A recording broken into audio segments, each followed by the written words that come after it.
ఏ పాప బంధకములో, ఏ మరణ బంధకములో మనిషి మగ్గిపోతున్నాడో ఆ బంధకములన్నిటినీ తుడిచివేస్తున్న రోజు. దేవుని స్తోత్రం. లేకపోతే మన దోషాలకు మనం అనుభవించే శిక్ష ఇంత అంత కాదు. దేవుని స్తోత్రం. హల్లెలూయా. ఇప్పుడు కూర్చున్నామండి. థ్యాంక్ యూ వెరీ మచ్ అండి.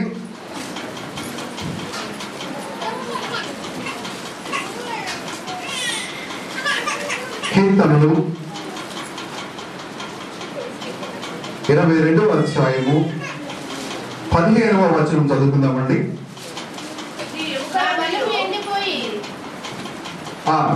నా బలము ఎండిపోయి నా అమ్మ వింటున్నారండి, నా బలము ఎండిపోయి చెల్ల పెంకు వలె ఆయను, నా నాలుక నా దవడను అంటుకొని ఉన్నది. దేవునికి స్తోత్రం. హల్లెలూయా. హల్లెలూయా. శరీరం అంతా ఏమైపోయిందండి? చిల్ల పెంకు వలె అయిపోయినట్టు. ఆయన స్వరూపము గలవాడు, సొగసైన వాడు, ఎంతో సౌందర్యవంతుడైనటువంటి యేసయ్య. అటువంటి యేసయ్య యొక్క శరీరం ఏమైపోయిందండి? చిల్ల పెంకు వలె ఎండిపోయిందట. ఈ మండు ఎండలో నీ కోసము నా కోసము. దేవునికి స్తోత్రం. హల్లెలూయా. ఈ వేసవికాలం అందరికి బాగా అనుభవం. ఎక్కడికైనా ప్రయాణం వెళ్ళి వచ్చినప్పుడు కనుక నీరు వాటర్ బాటిల్ తీసుకెళ్ళకపోతే నోరంతా ఏమైపోతుంది? పొడిబారిపోద్ది. ఇంకా పెద్ద వయస్కులు అయితే ఒక 60 సంవత్సరాలు దాటిన వాళ్ళైతే ఇంకా ఉక్కడి నీళ్ళు ఎక్కడ దొరకకపోతే ఉక్కిరి బిక్కిరి అయిపోతారు. హైదరాబాద్ ఇంకా పర్వాలేదు, ఎక్కడైనా సరే ఓ ప్యాకెట్ నీళ్ళు దొరుకుతాయి, ఓ వాటర్ బాటిల్ దొరుకుతుంది. ఏ కడప ప్రాంతం వెళ్ళి చూస్తే అక్కడ నీళ్లు దొరకవండి. ప్రాణాలు తెప్పలడు. వారి యొక్క నాలుగు ఏమైపోతుంది అంటే దవడని అంటుకుపోయింది. ఎవరైనా ఇక్కడ నీళ్ళు ఇస్తే బాగును అని ఎదురు చూసే క్షణాలని. ఇక్కడ కీర్తనాకారుడైన దావీదు భవిష్యత్తులో రాబోయేటువంటి మెస్సియా ఆయన రాకడను గురించినటువంటి ప్రవచనమైనటువంటి మాట ఇది. ఆయన యొక్క శరీరం ఎలా అయిపోతుంది? చిల్ల పెంకులో అయిపోయిందట. ఆయన యొక్క నాలుక దవడను అంటి ఉన్నది. దేవునికి స్తోత్రం. నీ కోసము నా కోసము ఆయన నలుగు కట్టుబడ్డాడు. దేవునికి స్తోత్రం. వదకు తేబడిన గొర్రె పిల్లలే మౌనిగా నిల్చున్నాడు. నీ కోసము నా కోసము ఇదే రోజున. దేవునికి స్తోత్రం. హల్లెలూయా. ఇక శిలువలో ఆయన పలికిన 7 మాటల్లో అతి ప్రాముఖ్యమైనటువంటి మాట యోహాను సువార్త 19వ అధ్యాయము 28వ వచనంలో చదువుతామండి.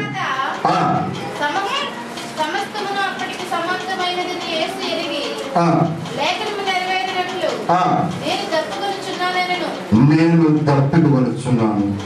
ఏమన్నారండి? అందరూ చెప్పాలి. నేను దప్పికొనుచున్నాను. అందరూ చెప్పాలి దయచేసి. నేను దప్పికొనుచున్నాను. దేవునికి స్తోత్రం. లేఖనము నెరవేరినట్లు. ఏ లేఖనము నెరవేరినట్లు? ఏ లేఖనం అయితే కీర్తన గ్రంథంలో చదువుకున్నామో ఆ యొక్క 15వ అధ్యాయం 22వ అధ్యాయం 15వ వచనంలో చదువుకున్నామో ఆ లేఖనము నా నాలుక నా దవడను అంటి పెట్టి ఉన్నది. అంటి ఉన్నది. తాగడానికి నీళ్లు లేని పరిస్థితి. అంతగా ఆయన బాధించబడ్డాడు. అంతగా శ్రమ పడ్డాడు. ఆయన శ్రమ పడక ముందే దేవుడు కీర్తనకారుడైన దావీదు ద్వారా ఈ మాటని ప్రవచనాత్మకంగా ఆయన తెలియజేస్తున్నాడు. దేవునికి స్తోత్రం. నేను తప్పుకుని ఉన్నాను. యేసయ్య సమరయతో యాకోబు బావి దగ్గర ఆయన సమరయ స్త్రీని కనుగొన్నప్పుడు ఆయన ఆమెతో ఏమన్నారండి? అమ్మా చూద్దాం, చూడండి ఒకసారి. యోహాను సువార్త 4వ అధ్యాయము.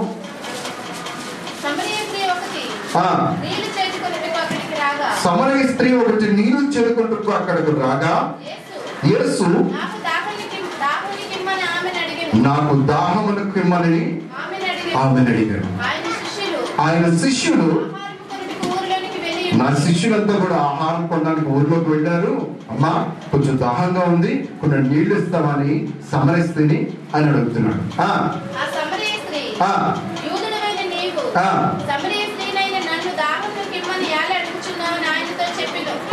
పదమూడు వచ్చిన చదువు డైరెక్ట్ గా చూడండి. దాహం వేసినటువంటి ఆయన సమరయ స్త్రీని నీళ్ళు ఇమ్మని అడిగాడు. ఆమె అనుకుంటుంది, అయ్యో ఈ బావి పక్కనే ఉంది కదా, బావి దగ్గర కనిపించి ఏ మనిషి నీళ్ళు అడిగితే నీళ్ళ కదా ఇస్తారు, ఈ నీళ్ళ కదా అని ఆమె అనుకుంటుంది. కానీ ఆయన అంటున్నాడు, ఆమె యొక్క బ్రతుకునైనా బయటపెట్టాడు. దేవుని స్తోత్రం. తనే మెస్సియాని అని ప్రత్యక్ష పరుచుకోవడానికి ఆమెకి ఒక ప్రశ్నగా ఆయన ముందు నిల్చున్నాడు అనమాట. అంటే నా దాహానికి ఈమె నీళ్లు ఇవ్వగలదా లేదా, అసలు ఈమె నాకు దాహం తీర్చే స్థితిలో ఉందా, నేను ఈమెకి దాహం తీర్చే స్థితిలో ఉన్నానా, ఈమె గుర్తించగలదా లేదా అని ఆయన గమనించడానికి ఆయన మాట్లాడగలరు.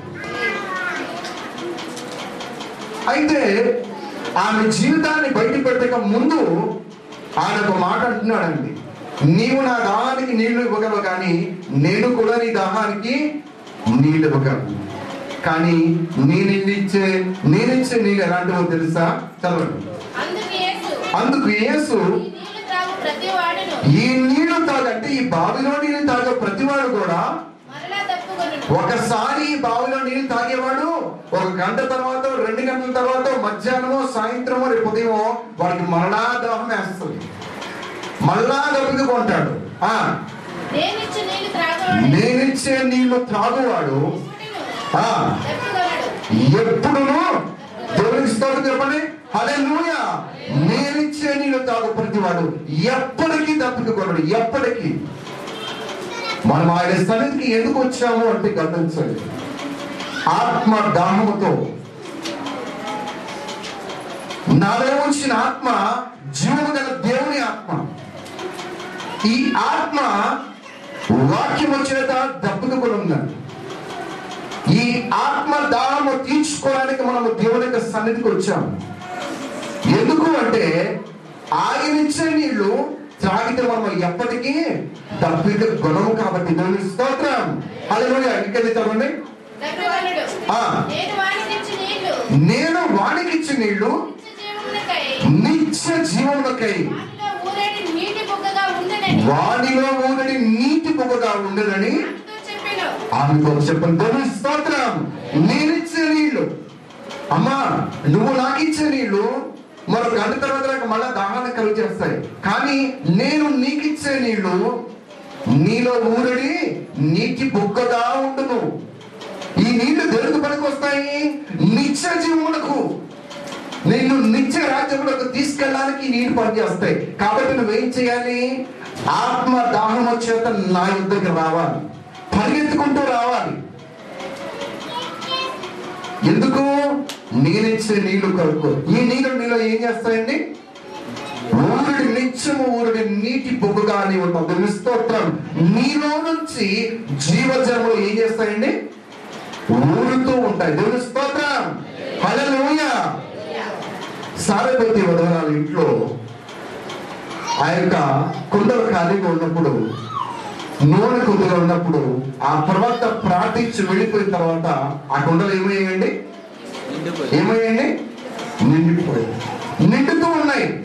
అందులో నూనె తీసుకెళ్ళి అమ్ముతుంది. అప్పుడు వాడు అప్పులు తీరుస్తుంది. అందులో నూనె తీసుకెళ్తుంది, తన అవసరాన్ని తీసుకుంటుంది. అయినా నూనె ఏమవుతుందండి? ఊరుతూనే ఉంది.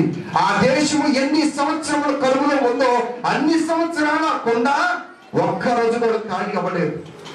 స్తోత్రం. నీటి బుగ్గ. జీవము గల దేవుడు ఎవరండి? నీటి బుగ్గ, ఊరిడి నీటి బుగ్గ. దేవుని స్తోత్రం. ఇప్పుడు నీవు నిన్ను పరిచయం చేసుకోవాలి. దేని కొరకు? నీలో ఆయన జీవజలములు నింపబడి ఉన్నాయా లేదా? నీ ఆత్మ దేవుని యొక్క నీటి కొరకు దాహము కలిగి ఉందా లేదా? ఆయన అడుగుతున్నాడు, నేను దప్పుగా కొని ఉన్నానని. ఆయనకి ఇప్పుడు నీళ్ళు ఇవ్వాలి. ఎలా? ఇప్పుడు దాహం కోరడానికి ఎవరున్నారండి? యేసయ్య సిలువలో ఉన్నారు. అయితే గమనించండి, ఆయన దాహం కొని ఉన్నాడు. ఇప్పుడు మనం ఏం చేయాలి? ఆయనకి ఏం చేయాలని? మనం ఆయనకి ఏమివ్వాలి? ఆయన యొక్క దాహాన్ని తీర్చాలి, ఆయనకి నీళ్ళు ఇవ్వాలి. ఎలా ఇస్తామండి? మనం సిలువలు పట్టుకెళ్ళి చెంతో నీళ్ళు ముంచి సిలువలు పట్టుకెళ్ళి వేస్తామా? మరి దానికి కూడా యేసయ్య ఒక మంచి ఉదాహరణ మనకి ఇచ్చాడు. మంచి ఉదాహరణ మన జీవితంలో అనుదినము అనుక్షణము దాన్ని గుర్తుంచుకునే ఒక గొప్ప మాదిరి ఉదాహరణ ఇచ్చాడు. చదువుదాం, చూడండి. మత్తయి సువార్త 25వ అధ్యాయము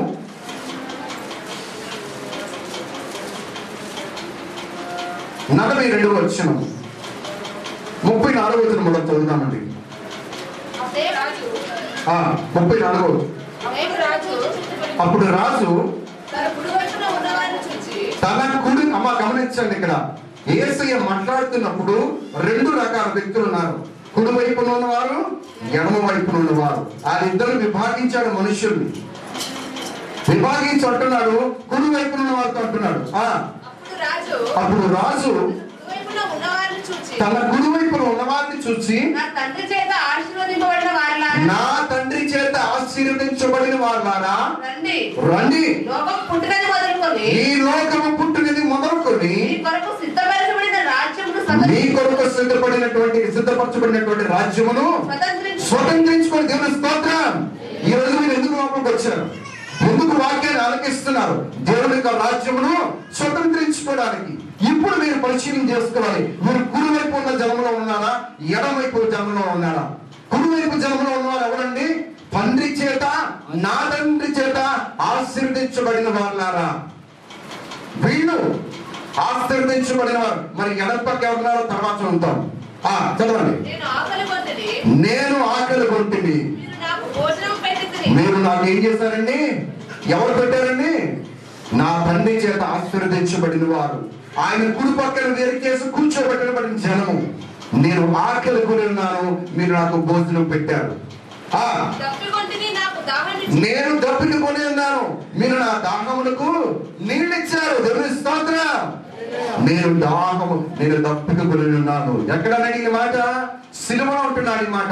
ఇక్కడే రాయబడి ఉంది, నేను దప్పిక కొని ఉన్నాను, మీరు నాకు నీళ్ళు ఇచ్చారు అంటున్నాడు. అర్థమవుతుందండి? పరదేశంలో ఉన్న నన్ను మీరు చేర్చుకున్నారు. నేను దిగంబరిగా బట్టలు లేకుంటున్నాను, మీరు నాకు బట్టలు ఇచ్చారు. నేను రోగముతో పడి ఉన్నప్పుడు మీరు నన్ను చూడడానికి, నన్ను పరామర్శించడానికి మీరు అంతా వచ్చారు. చెరసాలలో నేను బంధించబడి ఉన్నప్పుడు నన్ను చూడడానికి మీరు అందరూ కూడా వచ్చారు. అందుకు నీతిమంతులు ప్రభువా, ఎప్పుడు నువ్వు ఆకలి కొని ఉండడం చూడయ్యా, నువ్వు ఆకలి కొన్నా మేము ఎప్పుడు చూసామయ్యా?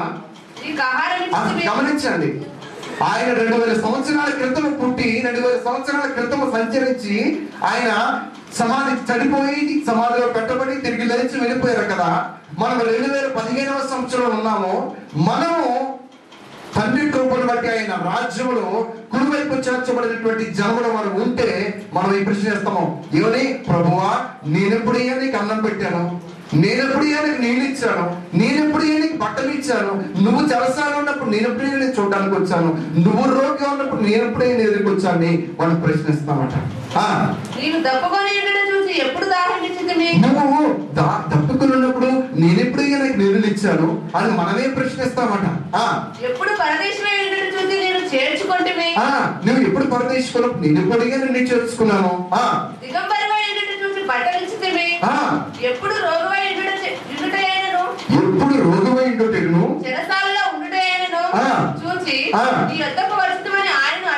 ఆయనను అడిగెదరు. అందుకు రాజు మిక్కిలి అల్పులైన ఈయన సహోదరులలో ఒకరికి. మిక్కిలి అల్పులు అంటే ఎవరో తెలుసా అండి?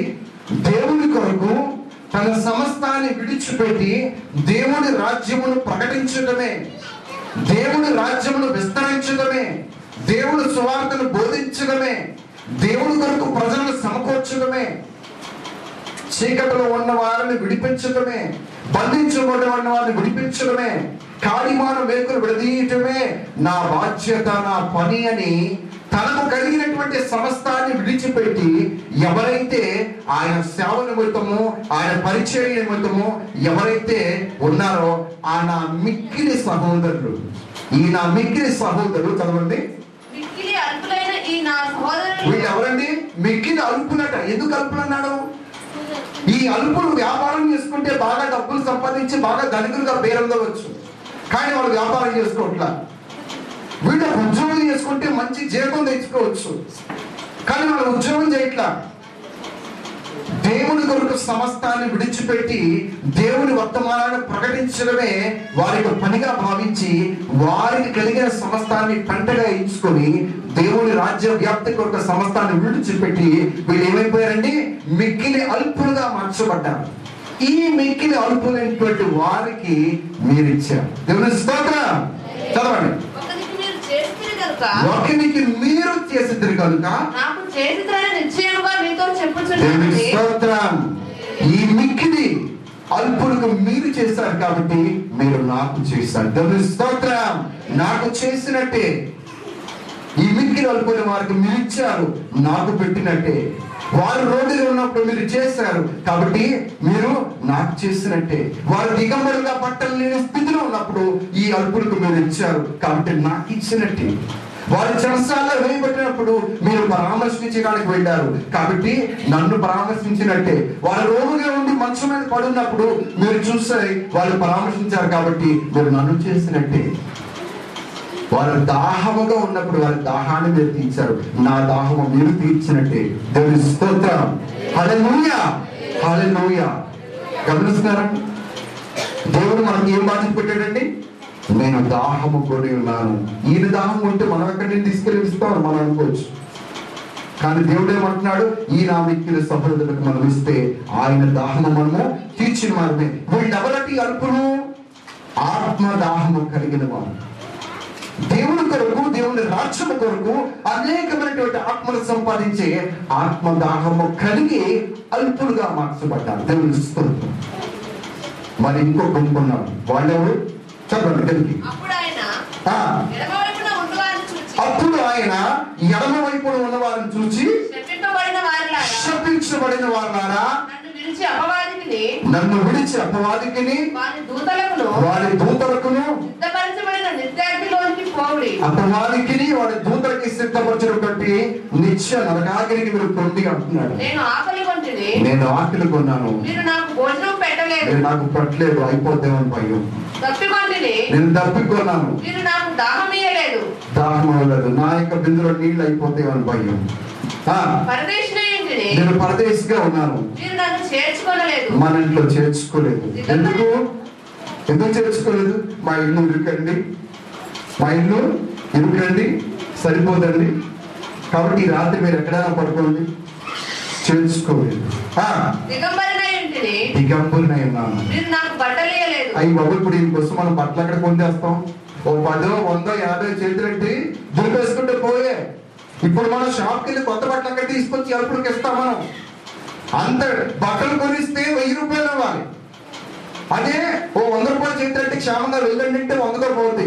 100 నయమా, 1000 నయమా? ఇలాగా ప్రతిదాన్ని మనకు కలిగిన దాంతో తూకం వేసుకుంటాం, లెక్క వేసుకుంటాం. విడికిస్తే మనకు తరిగిపోద్ది, విడికిస్తే మనకు అయిపోద్ది అనే భయంతో. ఇందాక చెప్పాను, ఏలియా ఆ యొక్క విధవరాలింటికి వెళ్ళినప్పుడు ఆమె తినడానికి ఏముందండి? ఒక అప్పము, ఇంత నూనె ఉంది.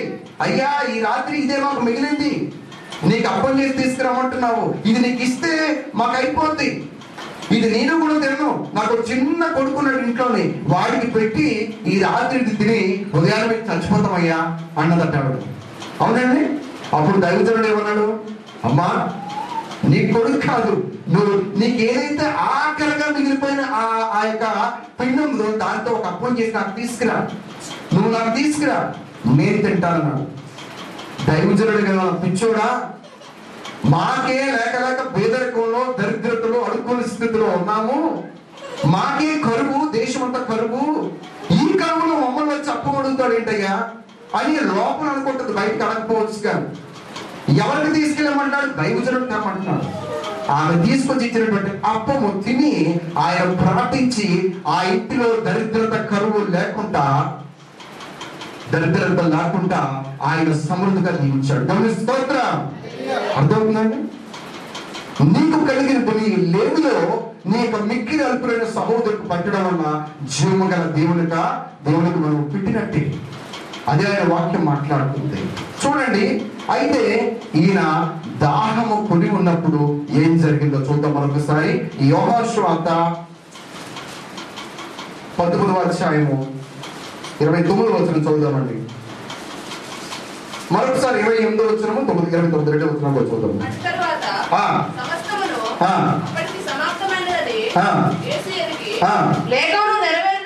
లేఖనము నెరవేరినట్లు నేను తప్పికొనుచున్నాను. చిరకతో నిండి ఉన్న గమనించిన ఆయన దాహంతో ఉంటే అక్కడ ఏం పెట్టిందని, చిరకతో నిండి ఉన్న ఒక పాత్ర అక్కడ పెట్టుందట. వాళ్ళ స్పాంజి చిరకతో దాన్ని నింపి దాన్ని తగిలించి ఆయన నోటికి దాన్ని ఏమందించారండి? చిరక అనగా చేదుగా ఉన్నటువంటి నీళ్లు అక్కడ ఉంటే ఆ నీళ్లు చిరకకు ముంచి హిస్సోపు పొడకు తగిలించి ఆయన నోటి దగ్గర పెట్టారట. చేదుగా ఉన్నాయి తాగుతాడండి ఆ పరిస్థితుల్లో, చేదు చిరక నోటికి పెట్టారట.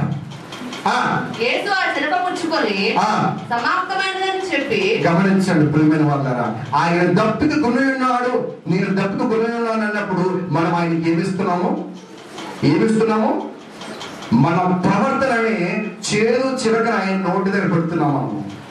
మన ప్రవర్తన, మన నిర్లక్ష్యము, మనకి అలక్ష్యము, దేవుని సన్నిధి పట్ల, దేవునిగా ఆ యొక్క దీవెన పట్ల, దేవుని గురించి మహిమ పట్ల మనం ఏం ప్రవర్తిస్తున్నాం? మన యొక్క ప్రవర్తనని నిర్లక్ష్యమైనటువంటి చేదుని యేసయ్య నోటికి మనం ఇస్తున్నాం. చేదు చిరక. అందుకే అంటాడు, ఆఖరి వచ్చిన మనం మాట్లాడుతున్నా అండి. ఫిబ్రవరికి రాసిన పత్రిక 12వ అధ్యాయం 15వ వచనము. ఈ చేదు అనేది ఎక్కడి నుంచి పుడుతుంది అసలు?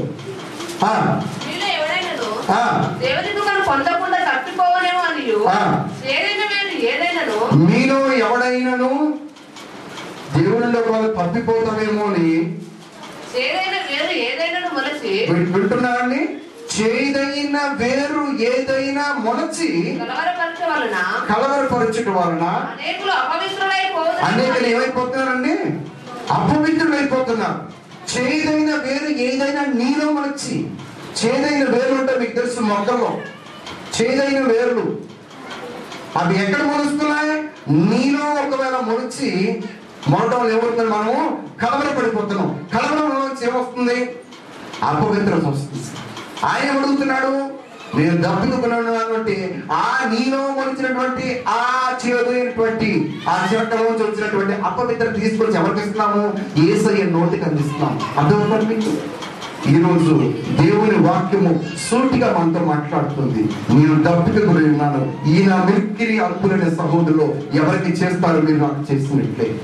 అలా మీరు చెయ్యాలి అంటే మీరు చేదైన వేలు ఒకవేళ మీలో మొలిచి ఉన్నాయేమో, దేవునికి అవిధేయమైనటువంటి ప్రవర్తన ఆలోచన మొలిచిందేమో, దేవా ఈ రోజు ఈ యొక్క మంచి శుక్రవారం రోజు, నీవు శిలువ మీద చనిపోయే రోజు, ఈ నాలో ఉన్నటువంటి చేదైన వేలులన్నీ కత్తిరించమని ఆయన నీ సన్నిధిలో ఉన్నటువంటి, నాలో ఉన్నటువంటి ప్రతి అపవిత్రత నీ సన్నిధిలో పరిశుద్ధముగా నాయన నీ రక్తముతో కడిగి పవిత్రపరిచి నీ సన్నిధిలో నన్ను ఆయన నీ దాహము తీర్చేవాడిగా, నీ యొక్క అల్పులైనటువంటి సహోదరులకు నేను సమస్తము చేసేవాడిగా, లెక్కలు తూకాలు వేసుకోబోతున్న ఆయన నీ అల్పులైన సహోదరులకు నేను ఇచ్చేవాడిగా, నీ దాహాన్ని తీర్చేవాడిగా నన్ను ఈరోజు ఉంచుము నాయన అని చెప్పి దేవుని వాక్యము, దేవుని యొక్క వాక్యం విన్న మనము ఆయన సన్నిధిలో హృదయపూర్వక దేవుడిని బతిమలాడుకుందామండి.